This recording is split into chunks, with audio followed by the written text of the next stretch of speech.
Hello everyone. So today we are going to study about work and energy. तो मैंने पिछला video आपको भेजा हुआ था जिसमें हम लोग डिस्कस कर चुके थे वर्क के बारे में. तो बच्चों हम वर्क के बारे में स्टडी कर चुके हैं. अब हम जानेंगे एनर्जी के बारे में. हमने वर्क में देखा है कि वर्क कब होगा, कब हम बोलेंगे work has been done, when we will say that work is zero. So we have seen the different condition when work will be positive, when work will be negative, and the condition when work will be zero. So all these three have been studied by us. Okay. So here we are going to study today energy. तो हम यहाँ पे energy के बारे में जानेंगे कि energy होता क्या है और क्या टर्म्स हैं related to energy and what will be the calculation we have to study in class 9th and how it is applicable in our daily life. तो इन सब चीजों के बारे में डिस्कस करेंगे. So let us first see what is energy. So energy is ability to do work, यानी कि किसी पर्सन में या किसी भी थिंग्स में how much he has ability to do work. Okay. So whatever that means if a person is able to do work, that means he is possessing energy. For example, suppose a car is moving. So car is moving. Why? So car is doing some work, or a hammer is raised, and when it is released, what will happen? It will break something. So it will do work. So why it happens? It is doing work. That means we can say that it has energy. So hammer will have energy. So here we can also see that what are the different things related to the energy. That energy possessed by an object is the amount of work it can do. So कोई person कितना work कर सकता है वो depend करेगा कि उसके अंदर एनर्जी कितनी है. आप देखते हैं कि कोई ज्यादा तेज रन करता है तो हम बोलते हैं कि yes he has greater energy. तो उसके पास एनर्जी ज्यादा है, that's why he is doing more work. So we can also say that energy possessed by an object is the amount of work it can do. So object can do more work if it has greater energy. Okay. So again here if an object can do more work, it has more energy and vice versa. So we can also say that if an object has greater amount of energy, it can do more work. If it has less energy, then it can do less work. Again let us see example. A raised hammer can do work, so it has energy. A running bike can do work, that means the bike is moving, so it has energy.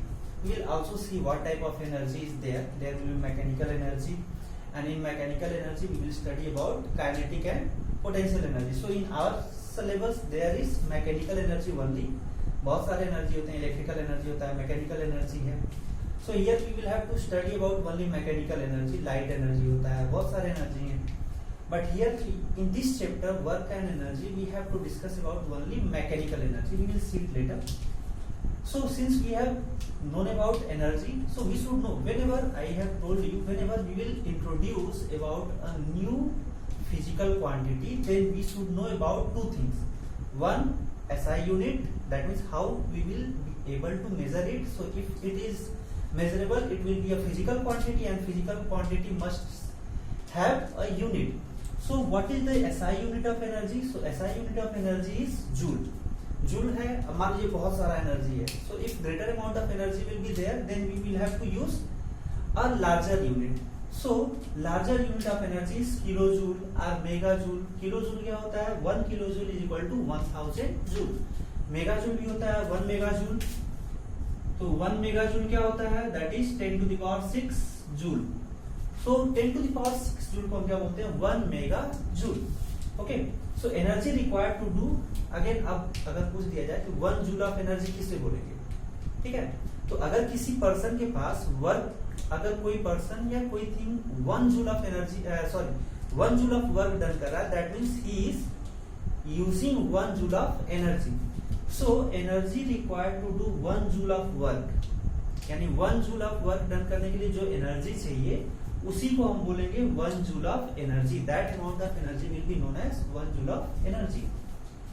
So let us see the types of energy here. Types of energy actually हम देखेंगे. मैं mechanical यहाँ पे लिखा नहीं हूँ, but I am telling you कि यहाँ पे एनर्जी में जो हमें पढ़ना है वो पढ़ना है मैकेनिकल एनर्जी के बारे में.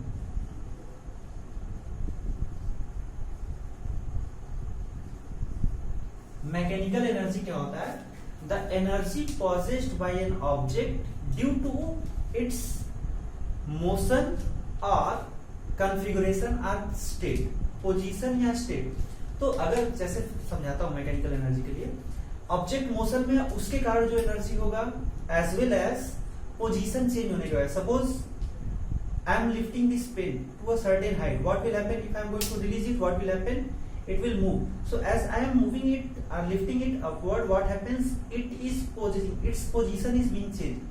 इसका पोजीशन क्या हो रहा है? चेंज हो रहा है, और उस पोजीशन के चेंज होने के कारण इसके अंदर एक एनर्जी प्रोसेस हो रही है जिसको बोला जाता है पोटेंशियल एनर्जी। लेकिन पोटेंशियल और काइनेटिक एनर्जी दोनों कंबाइनली मिला के बोले जाते हैं मैकेनिकल एनर्जी। वैसे ही कॉन्फ़िगरेशन में सपोज करिए इफ वी आर स्ट्रेचिंग अ बो का अगर हम थ्रेड क्या कर रहे हैं, स्ट्रेच कर रहे हैं, और स्प्रिंग है उसको क्या कर रहे हैं, पुश कर रहे हैं, प्रेस कर रहे हैं या रिलीज करके छोड़ेंगे।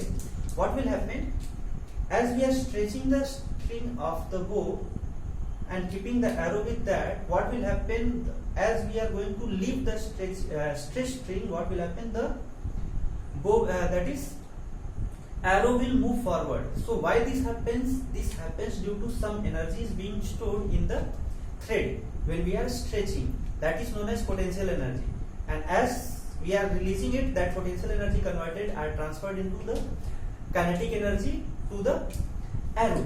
तो वहां पे एरो आपका मूव करने लग रहा है। तो यहाँ पे क्या है, mechanical energy is combination of actually electric that is kinetic energy and potential energy. तो यहाँ पे हम सबसे पहले देखेंगे काइनेटिक एनर्जी। काइनेटिक एनर्जी क्या है? The energy possessed by an object due to its motion. That means if an object is in moving condition it will have kinetic energy.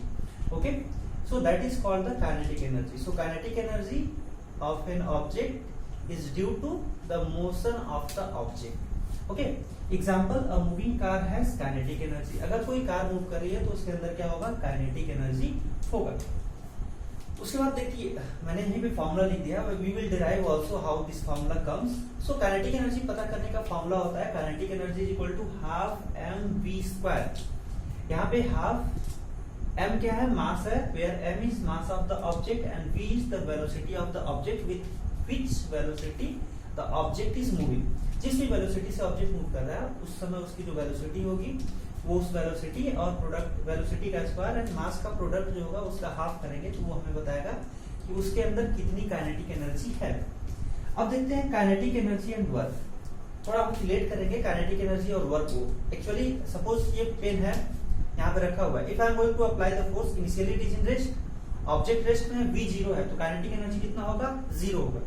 अब मैं इस पे फोर्स लगाऊंगा, what will happen, due to the force it will start moving, it will start moving, that means I am applying the force and due to the force what happens, there is displacement cause into this। So what happens as the force is applied and displacement cause, that means work has been done। और जैसे ही work हो रहा है तो उसी work के कारण क्या हो रहा है, ये मूव करना शुरू कर रहा है। वर्क हो रहा है उसी के कारण क्या कर रहा है, मूव करना शुरू हो रहा है। तो मूव कर रहा है यानी इसके अंदर काइनेटिक एनर्जी आ गया है। काइनेटिक एनर्जी किसके कारण आया, जो हमने वर्क किया है उसके कारण आया। तो that means we can say that work is converted into kinetic energy, यानी जितना हम वर्क कर रहे हैं वही पूरा का पूरा वर्क, अगर हम मान के चलें कि कोई लॉस नहीं हो रहा है, if there is no loss, then the whole work is going to be converted into kinetic energy. So for the ideal condition let us discuss about that. Ideal condition हम लेके चल रहे हैं कि जो भी हम वर्क कर रहे हैं that total work is being converted into kinetic energy. तो हम कंडीशन लेते हैं, consider that initially a body is in rest। Initially क्या है, हमारा एक ऑब्जेक्ट है वो रेस्ट में, ऑब्जेक्ट रेस्ट में होगा तो उसकी काइनेटिक एनर्जी कितना होगी, उसकी काइनेटिक एनर्जी होगी 0, क्योंकि वेलोसिटी 0 है। फॉर्मूला से अगर रखेंगे मास कुछ होगा, वेलोसिटी 0 रखेंगे तो काइनेटिक एनर्जी क्या आ जाएगी, 0 आ जाएगी। So if an object is initially at rest तो उसकी kinetic energy, initial kinetic energy क्या होगी, 0 होगी। अब क्या करेंगे, if a force is applied and due to this application of force what happens, the object start to move with some velocity v। so ये v velocity कहां से acquire किया, डिस्प्लेसमेंट हो रहा है, इसी की वजह से हो रहा है, डिस्प्लेसमेंट हो रहा है यानी कि वर्क हो रहा है। so we have applied a force on the body, work is done by us and velocity changes from 0 to v, there is a change in its kinetic energy। और वेलोसिटी 0 से v हो रहा है तो इसका मतलब काइनेटिक एनर्जी भी change हो रहा है। पहले काइनेटिक एनर्जी 0, कुछ समय बाद उसकी वेलोसिटी v हो गई, मान लीजिए 5 मीटर पर सेकंड हो गई तो उसकी काइनेटिक एनर्जी भी कुछ वैल्यू हो जाएगा। वो जूल हो जाएगा। तो दैट मीन्स वर्क करने के कारण क्या हुआ, the object has acquired kinetic energy. तो जितना हमने वर्क किया वो पूरा का पूरा काइनेटिक एनर्जी में कन्वर्ट हो गया। सो इनिशियल काइनेटिक एनर्जी हमें 0 मिला, फाइनल काइनेटिक एनर्जी क्या मिलेगा, हाफ mv² मिलेगा।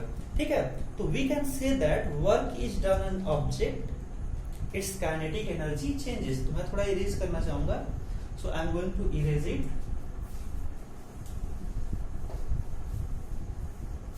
सो मैंने क्या बोला कि वर्क इज डन, ठीक है, क्या मैंने बोला, work is done on object when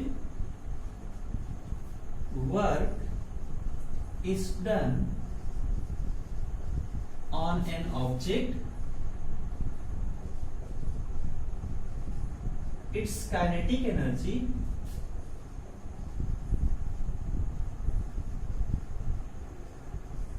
changes।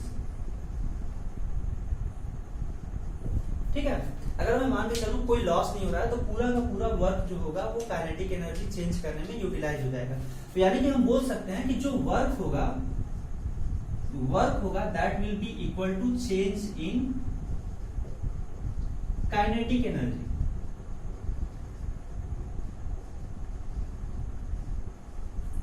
जो वर्क होगा वो किसके इक्वल होगा, change in kinetic energy. Class 11th में जाएंगे बच्चों तो आपको यही बताया जाएगा, work energy theorem. As a work energy theorem में आपको पढ़ाया जाएगा कि चेंज इन काइनेटिक एनर्जी जो होता है वो वर्क डन के इक्वल होता है। But here we are not going to that is introduce about that theorem. बस आपको इतना जानना है कि हमें क्या होगा, जो भी हम वर्क करेंगे उसके वजह से काइनेटिक एनर्जी चेंज होगा। And due to this change in kinetic energy that means whatever the work we will do that will be utilized to change the kinetic energy. हो सकता है ऑब्जेक्ट पहले से मान लो मूव कर रहा है तो इसका कुछ इनिशियल वेलोसिटी होगा, फिर मैंने फोर्स लगाया, फोर्स लगाने की वजह से वर्क हुआ और इसकी वेलोसिटी चेंज हो गई। तो वेलोसिटी चेंज हो गई तो यानी कि अब इसकी काइनेटिक एनर्जी भी चेंज हुई। तो काइनेटिक एनर्जी किसकी वजह से चेंज हुई, whatever the work we have done. तो इसी वजह से चेंज इन काइनेटिक एनर्जी जो मिलेगा वो वर्क डन के इक्वल मिलेगा इस केस में। ठीक है, तो we can say that work is equal to final kinetic energy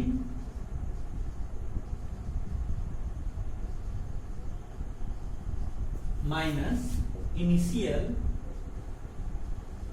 kinetic energy. अगर इसके अकॉर्डिंग मैं चलूं तो हमें क्या मिलेगा, हमारा फाइनल काइनेटिक एनर्जी है half mv²। Final kinetic energy क्या होगा, half mv² minus 0। So we can say that w is equal to half mv²। Clear, तो यहां से हम बोल सकते हैं कि जो भी हमारा वर्क डन हुआ वो क्या हुआ, हाफ mv² हुआ। तो इसी को हम अभी प्रूव भी करेंगे। कैसे काइनेटिक एनर्जी प्रूव होगा, इसका यूज करके जो फोर्स हम लगा रहे हैं और डिस्प्लेसमेंट हो रहा है उसके कारण हम प्रूव भी करेंगे कि हमारा जो काइनेटिक एनर्जी होगा that will be half mv², but in the next video. Thank you, आज के लिए इतना ही बच्चों। एक बार आप फिर से इसे देखिएगा और अच्छे समझिएगा, कोई और कमेंट करते रहिए, पूछते रहिए। एंड ऑल्सो अगर आप सब्सक्राइब करें मेरे चैनल को तो और मेरे लिए अच्छा होगा। Thank you, bye.